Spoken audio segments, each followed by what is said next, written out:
All right, the real difference between a good leader and a bad one. Okay, so this video is for you if you own a business, if you are a founder, if you lead a team, if you're feeling vulnerable in your position as a leader, as a CEO, and you don't know what it means and all of that. Okay, this video is for you because this is so important. A good leader is easy, it's nice and social media friendly, Instagrammable to say, yeah, leadership's about this and this and this. But no one really talks about bad leadership. So that's where I'm going to start today. I want to talk to you about bad leadership and the consequences of bad leadership. The first thing I need to talk to you about, I'm actually going to do it in blue so it looks different, is bad leadership. What does it look like? Bad leadership. Okay. Now let me just get something clear before we go into this, that bad leadership and feeling like you don't know what you're doing may be two different things. So if you're in a position of leadership and you feel like you're getting these feelings of, oh, I'm not sure if I'm a good leader, like you're self-destructing and you're not super clear, you might be a really good leader. This will tell you. So don't confuse bad leadership with self-sabotage, because that often happens in leadership as well, but we'll come on to that. Now, bad leadership, a lot of people think that bad leadership is people shouting and screaming and aggression and that type of thing. That's usually, I don't know, what do you think bad leadership is if you were to just think about it right now? But a lot of the time it's around aggression, okay? It's the boss is shouting at us all and we're all just, ignoring. But bad leadership isn't always that. For starters, I'm going to just list the things I think bad leadership is about.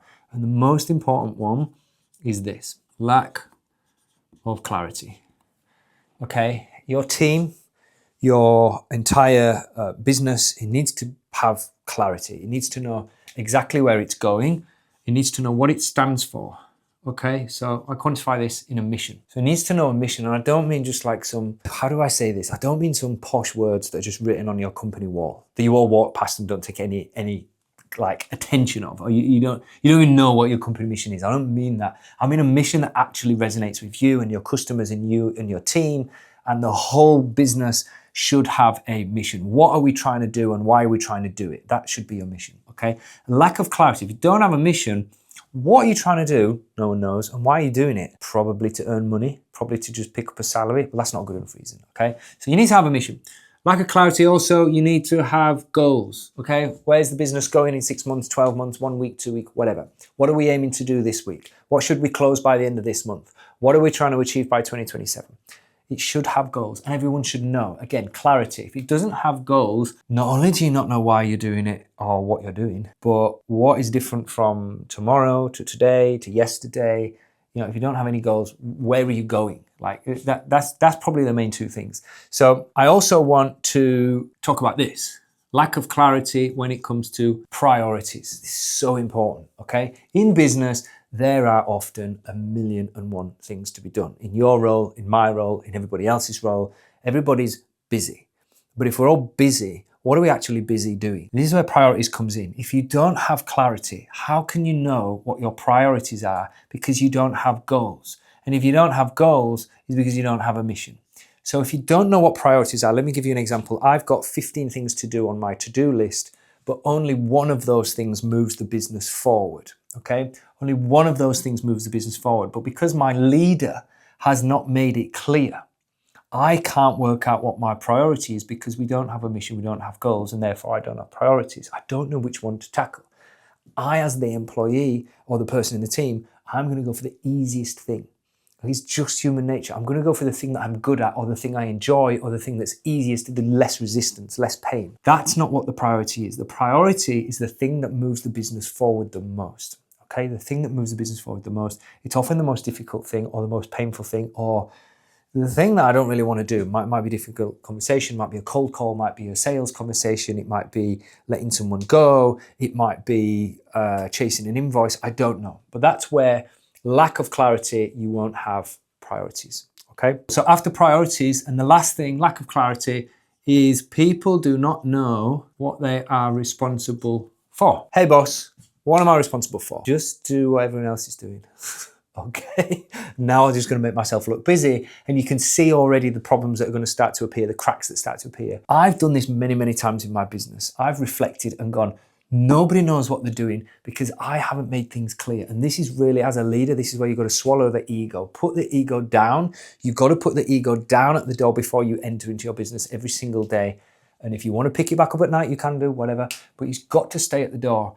If you do not have these things, people will not know what they are responsible for. And as the leader, it is your job to make every employee, every team member, every contractor, like I said, everybody that helps your business in some way, even if it's your accountant, they're not employed by you, but they're affiliated with your business. They all need to have very simply and very clearly, what are you responsible for? What are you delivering?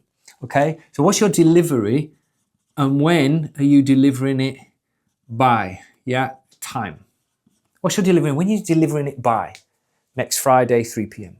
Okay, whatever it is. I need this thing done so that we can hit this goal, so that we can stay on this mission, but I need it done by tomorrow at 4 o'clock and it needs to be delivered in, XYZ way or whatever. Everyone needs to know this. What are you responsible for? If you do not have these things and your business lacks clarity, you're going to see the performance of your business take a nosedive if it hasn't already failed to a serious level. So what's after lack of clarity? It is no accountability. I don't know how many L's and I's and T's and Y's that's got. No accountability. So bad leadership leads to no accountability. Nobody knows who is responsible for what. So therefore, no one can say, guys, that's my job. That's my job and I'm sorry I've let you down.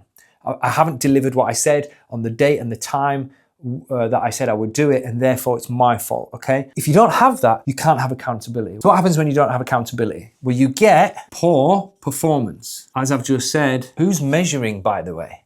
What is poor performance? It's hard to now define because I don't have this stuff. If I don't have this stuff, how the hell can I measure performance? In my head as the leader, I've had this before as well. I'll think I've hired someone and I think I've made it clear to that person what I want them to deliver. And then they don't deliver it. But on reflection, I've given them a complete lack of clarity. I haven't made this clear. They've delivered this. I get angry at them and then I'm now emotional. And then I choose a decision that they think, what a idiot that guy is, okay? I've been there, trust me. I've done all of this. And if you are a leader, you're probably doing all of this right now, but don't panic. You're probably doing a lot of good stuff as well. This stuff is not, am I doing it, yes or no? This stuff is, where am I on the scale of 0 to 10, okay? Where are you, where am I? 10. Awesome. So no accountability, it leads to poor performance. But as I said, that all stems from this stuff. What else does it lead to? It means your company standards are going to plummet. Why? Because you've got a bunch of people giving you poor performance. And if you've got poor performance, think of it as a sports team, maybe a football team. If everyone's playing poorly on the pitch, what happens to your standards? Okay, they're going to drop. People are not going to start showing up on time. They're going to be demotivated. People are not going to deliver the level of work that you want and expect, which is somewhere up here. They're going to fall to their lowest floor, which means their lowest standard. Everybody's going to fall to their lowest standard, not rise to their highest potential. Okay, I'm going to talk about that in another video, actually. That's really important. But right now, no accountability leads to poor performance and it leads to really poor and low standards. Okay, what else does it lead to? It leads to conversations stop. Okay, conversations stop. What do I mean by conversations? I don't mean, hey, how are you? How was your weekend? Did you enjoy the rugby on Sunday? I don't mean that. I mean conversations that need to happen in the business, they stop happening because people start to hide, to hide this and to hide their low standards. So conversations that you should and need to be having, they stop. So when things get really, really difficult and you've got a tough conversation to have, okay? If you don't have accountability, who's having that tough conversation? Well, if no one's going to check in on me, no one's going to check if I've actually done it, okay? No one's bothered about my performance standards or their performance standards. I'm now not going to have this conversation because I don't like it. I don't like having to discipline a team member or to have an awkward conversation with someone that's higher up the pay grade than me just because they haven't done it. So accountability is so important within your business, okay? I've learned this one the hard way. I've often hired people that had no accountability. And as the leader, I always just demand accountability. But if they had no accountability from the start, that's now my problem because I've interviewed that person and I've given them a job, okay? So we'll get on to recruitment in a second. So what comes after no accountability? That's a very good question, JP. My favorite one, because I fall foul of this all the frigging time. Emotional leadership. Be honest, is this you?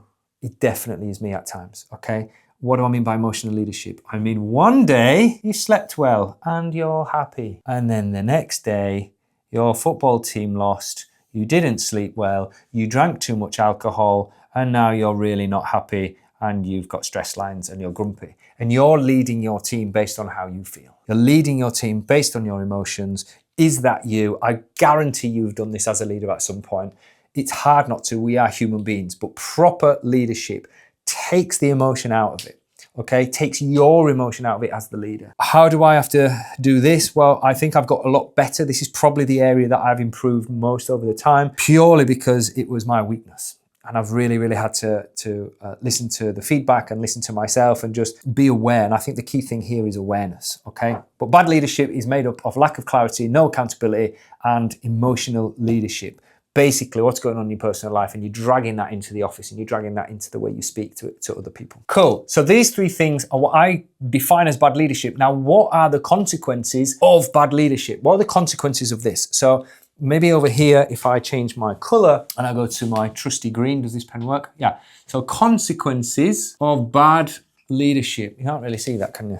Changing pen color, consequences of bad leadership. So what are they? What are the consequences of bad leadership? What happens if you continuously deliver lack of clarity, no accountability, and emotional leadership in your team? What happens? What do you think that happens at home? I don't know. I mean, I've seen it in my team. Here's what happens. What happens to your good people? What happens to the really skilled, professional people in your team? Where do you think they go? Correct.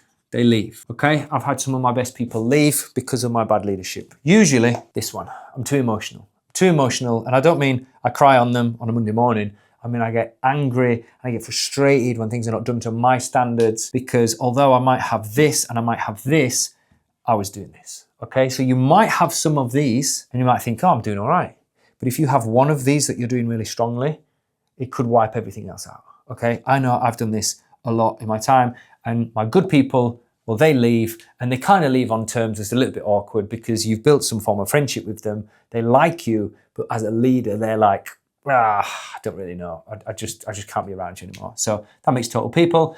So good people leave. So as we know, your standards are going to drop, but also your problems stay hidden. What am I talking about? Why do your problems stay hidden? Because conversations stop. No one's accountable. Problems stay hidden. Why raise there's an issue with the business if I feel that I'm either going to be told off or dealing with an angry leader or something like that? Why should I raise the issue, raise the flag, raise this problem? Why is it important to this person that's just hiding underneath the rest of the noise within the business and just wants an easy life? So if it's not raised, if no one is accountable, that problem's going to stay hidden. That's really bad news for your business. It could be something catastrophic. It could be something simple that is eventually going to be catastrophic. I don't know. I don't know what it is. But if problems stay hidden, that's not good. You want every single problem being flagged and being raised and being handled and being dealt with. Okay, so we're going to get into good leadership in a minute and what that looks like. But at the minute, those problems are going to stay hidden. The last thing is everything comes to you. What do I mean by this? With all of this stuff that we talked about, everything will end up coming to your desk as the leader. It will just land on your desk because you've got no people taking ownership. That's pretty much it. You've got no one taking ownership, no one taking accountability. The standards have gone down. You've got to step in to everything, every single time, because your people are not doing what you need them to do, or maybe they're not doing what they need them to do because they don't know what the hell they are doing. All right? So these are the consequences of bad leadership. Good people leave, problems stay hidden, and everything comes to you, and your workload just goes up. You become the bottleneck. Okay? Nobody wants to be the bottleneck. Now let's turn this a little bit more positive. Let's talk about what good leadership is versus bad. Now we know all of this stuff: lack of clarity, no accountability, and emotional leadership. So I'm just going to rub off from here. I'm just going to add in, with my correct color pen, I'm going to add in emotional leadership. This is bad leadership. What does good leadership look like? This is the bit of the video that you've all wanted to watch. Good leadership. Whether you are a CEO, whether you are just the founder, whether you don't know what the hell you are because you just started this business and now you've got staff and now you're here and you don't know how you got here, but you're here anyway and you need to figure it out. You've still got to give good leadership. You've got to be a good leader. Okay, what does it look like? You'll be surprised because this is a bit of a shocker, but if lack of clarity is bad leadership, giving clarity is good leadership. Really, really good leadership. What's our mission? What are my goals? What are my priorities? And what am I responsible for? Responsible for. If you've got all of that clarity already, your job's going to be miles better. You're going to feel empowered. Your leader gives you the space to just crack on and deal with this yourself. What else? Other than clarity, I want to add one more onto clarity actually, which is what success looks like. Okay, here's something you can implement right now in your team is tomorrow, after you've watched this video, or maybe it's the rest of today, ask each of your employees one by one, what does success look like in your role? What does success look like? And make sure you've thought this answer through yourself first. Make sure you know what success looks like in their role. So let's say you've got a sales team. Success might be X amount of sales. That one's really easy, okay? It's really easy. Well, what if you've got an office assistant? What if you've got an admin assistant? What if you've got your finance manager? What does success look like there? Take a bit of time, define it, but ask the question, what does success look like? And let them answer. If they don't know, it doesn't mean you're a bad leader. It just means you haven't given them clarity on all of these bits and pieces at the minute. They should be able to reference this and this. Our mission is this, and our goals are this, and my priorities are this, and therefore success equals, for my role, XYZ. After that is, we've got it here. So the opposite of no accountability is, of course, you get accountability. Too many I's, too many L's, okay? Accountability, very, very simple. People can hold the line. They know where the standard is. They take ownership. Ownership is key, by the way. They own their space. If their space is simply to do one task and they don't do it, they take accountability and they get it done and they own up when they haven't got it done and they say, I fucked up, I messed up, guys, I need help, I don't know how to complete this, I'm trying to achieve X, but I don't know how to do this piece of it. That is taking ownership. That's holding the line. That's going, if someone asks for help, they are holding themselves accountable. So don't miss that as a leader. If someone asks for help, they're holding themselves accountable. They know what they should be doing, but they're probably like missing the bar by something. They're not getting what they want. So don't come down on them hard. That's actually someone who's holding themselves accountable. Okay, so it's someone who holds the line. So now we're in a good position. It's good leaders. They give clarity. They give missions, goals, priorities. They ask or they teach or they empower their employees to know what they are responsible for and what success looks like. They're accountable. Their employees are accountable. Their team is accountable, which holds the line higher because everyone's taking ownership. Okay, I hope this is making a bit of sense. We know everything about bad. I want to focus on the good. After accountability, we have got more on ownership, which is you end up building a team that are better than you. Okay, does anyone else write in capitals? Okay, so good leader builds a team that is better than you. Now, if you're a hairdresser and you have a business doing, I don't know, you've got a salon and you've got some talented hairdressers in your business. It is the same as your Airbnb business, the same as your property business, the same as your engineering business, the same as your law firm, okay? Build a team that are better at their jobs than you are at their jobs, okay? I'll say that again. So build a team that are better at their jobs than you are at their jobs. What am I talking about? Well, it's often the case that a founder, an owner, a CEO, the boss, whatever you call yourself, you think you're the best at your job. You think you're the best at every job. And here's a quote that I hear. I'm not going to write it down actually, but I hear this so often. If I could just replicate myself 5 or 6 times over, all my problems would go away. And I couldn't think of a worse thing that a leader could say. Like, if I could just replicate myself, all my problems would go away. That attitude tells me that you are not building a team that is better than you at their roles, okay? That means you are this, and you're probably this, and no one's got this, because you think that everything should come to you. And if you could just repeat you 5 or 6 times, or however many, I don't know, if you've got a big company, then it might be 20 times, 50 times. If I could just replicate myself, then all the problems would go away. Another one is this: nobody is going to care as much as I do. That's another one. No one's going to care as much about your business as you do. Now, an element of that is true, okay? But if you build the right people in the right spots, in the right seats, the right level of expertise, and they are better at their job than you are, trust me, they will care more than you will. If you bring in someone, I don't know, with a specific skill that you can do, but it's not your thing, but you can do it to a certain standard, but it is their thing, they're going to care a damn sight lot more than you. So here's what happens. When all of this stuff goes up, and where did I write standards? Did I write standards down? I think I rubbed it off. Let me just talk about standards. As a leader, when all of this stuff improves, your standards go through the roof, okay?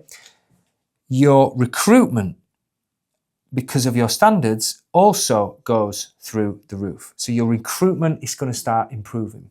And again, in the host network, where it's around Airbnb and properties and short-term rentals and stuff, we talk about the recruitment process. We talk about what we need, who we need, and how to recruit, and then how to lead. But it applies to any business model. Any business model. Your recruitment will go up as all of these go up. So your leadership is so important because everything is going to start to rise. And there is a saying that you don't go to your highest potential, you fall to like your lowest standard. People just naturally fall to their lowest standard. So you're looking to improve the height of this lowest standard by recruiting better people, okay? Building a team that are better than you, ownership, that is kind of the last point of being a good leader. Now here's the test. I'm just gonna have to make some space on my whiteboard here. So we get rid of all this, take a screenshot or just pause the video, write down if you didn't see it. Good leadership, bad leadership, how do you know?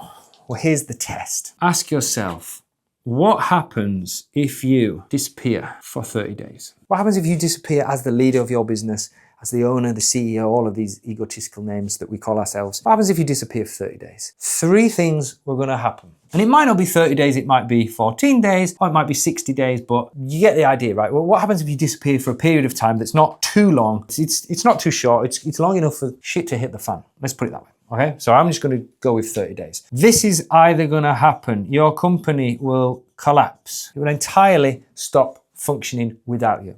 Is that your business? If that's your business, you're more here than you are here, okay? Don't beat yourself up. It's cool. Now you know about it. Now you're empowered. Now you've got the information. Now you can go and implement, all right? It's either going to continue, or I'd like to just caveat that it's going to survive. Yeah, continue means quite positive. Survive is quite negative, somewhere in between. It's going to plod along. It might plod along okay. It might just cling on. I don't know. It's going to grow. Which option would you like to be able to disappear for 30 days? Do you want it to collapse? Do you want it to continue and just survive? Or do you want it to grow? Which one of these 3 highlights good, great, impeccable leadership? Okay, so that's it. That's my take on leadership. And let me just summarize this. It's not about control. Good leadership is absolutely not about control. It's about clarity, okay? It's about accountability. And it's about ownership, which I think is a word I've rubbed off by now. Ownership, clarity, responsibility, accountability, all of those things. All of this, clarity. It's about giving people empowerment to be able to do their role to their standards while you push the entire company standards higher. And you make everybody feel like they can run in their role, they can own their role, and they can deliver what they are in most in their flow state to deliver, if that makes sense. If you get this right, and this happens, you're gonna create something special. You're gonna create something really valuable as well. Because if you can get a business that is growing without you, you've created an awesome machine that is now very valuable to somebody else. And the reason it's very valuable to somebody else is because if you exit, and this business keeps on growing, which means it keeps on churning money, and then it keeps on churning more and more money, that means that you could be replaced with someone else, which is awesome for someone who might want to buy your business. So now your exit plan is to sell your business at a certain amount of years or a certain amount of revenue, or sell a bunch of shares or whatever and bring someone else in who might be the operator. Okay, why is this good? Because you're not tied to your business with a noose around your neck. You're not in a situation that if you step out, it just about clings on and survives. You're in a position that if you step out, it's a really, really super profitable machine because it's going to continue to grow, which exponentially is just going to get better every week, every month, every year, okay? Which means you can exit, you can sell out, and someone else comes in, buys you out, and takes over your business. Now that all stems from the real difference between a good leader and a bad one is you could end up exiting and selling your business for a lot of money if you're a good one. And if you're a bad one, well, you know the answer. All right, I'll see you in the next video.